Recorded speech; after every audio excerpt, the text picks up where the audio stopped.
Assalamualaikum warahmatullahi wabarakatuh. Bismillahirrahmanirrahim.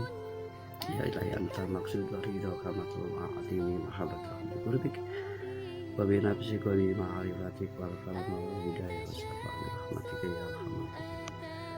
Teman-teman yang berbahagia, tentunya kita selaku insan, selaku manusia, kita berbagi. Saling nasihat menasehati.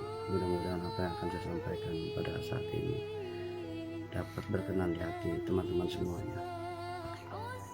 Kalau seandainya hidup kita ini penuh dengan kegelisahan, penuh dengan kegalauan, ya, dengan kebingungan, ya, salah satunya adalah kita harus tahu apa tujuan hidup kita itu. Dari mana kita itu, sedang di mana, dan mau kemana, ya, itu harus kita tahu. Setelah kita mengetahui tujuan hidup kita, insya Allah hati kita ini akan tenang, ya, karena sudah tahu tujuan hidup kita itu. Allah menjadikan kita Bismillahirrahmanirrahim. Wa khalaqtul jinna wal insa illa liya'budun. Kata Allah dalam surah Zariyat, tidak akan aku jadikan jin dan manusia kecuali untuk menyembah padaku, kecuali untuk mengabdikan diri kepadaku.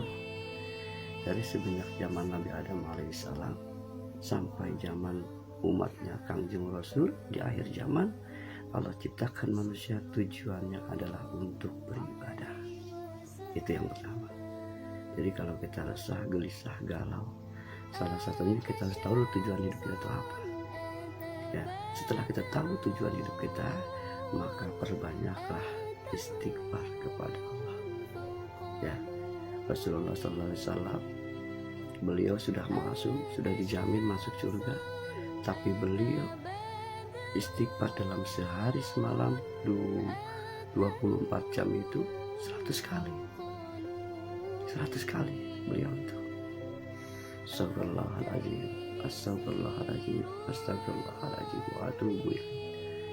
Kita wali bukan, nabi bukan, rasul bukan, istighfar jarang-jarang.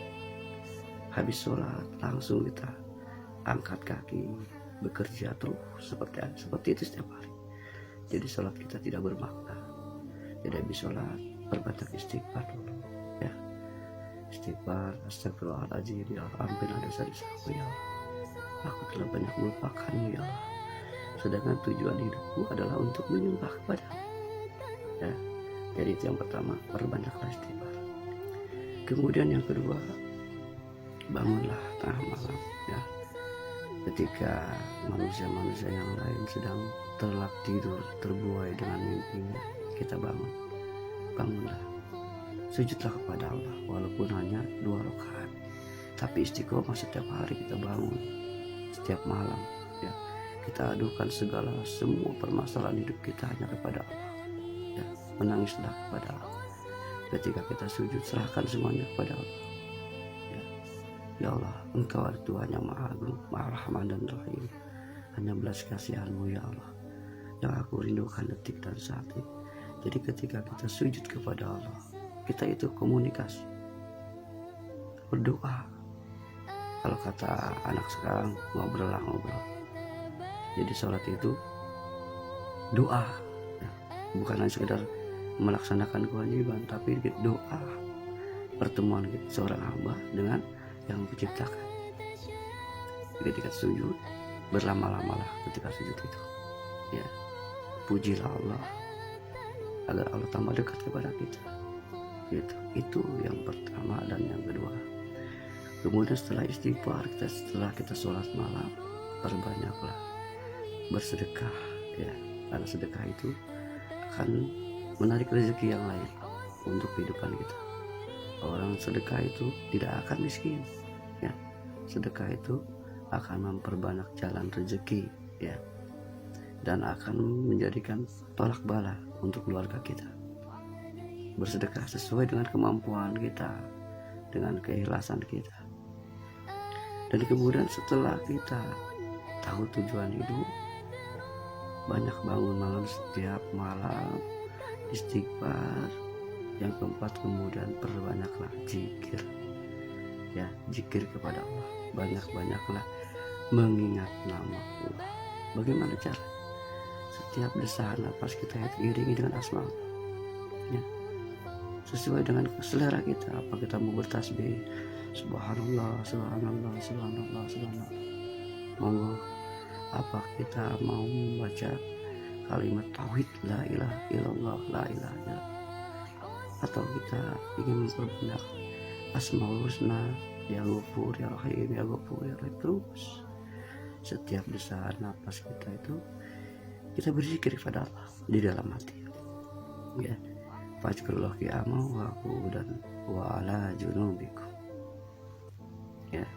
Ingatlah kepadaku, kata Allah, dalam keadaan engkau berdiri, dalam keadaan engkau duduk, dan dalam keadaan engkau berbaring. Jadi namanya zikir sir, ya. Mudah-mudahan teman-teman sudah banyak yang tahu tentang zikir sir ini, zikir qalbun, ya. Karena kalau hati kita itu senantiasa berzikir kepada Allah, maka nur hidayah kita, ya, nur hidayah dari Allah itu akan menancap dalam hati kita, dan pada waktu itu akan terasa tenang, ya. Orang berzikir itu akan tenang karena sehari-harinya memang tujuan ibadah, gitu, ya. Ya, mungkin hanya itu yang dapat saya sampaikan pada kesempatan yang berbahagia ini. Mudah-mudahan teman-teman dapat memahaminya, tujuan daripada hidup itu. Wa ma khalaqtul jinna wal insa illa liya'budun. Assalamualaikum warahmatullahi wabarakatuh.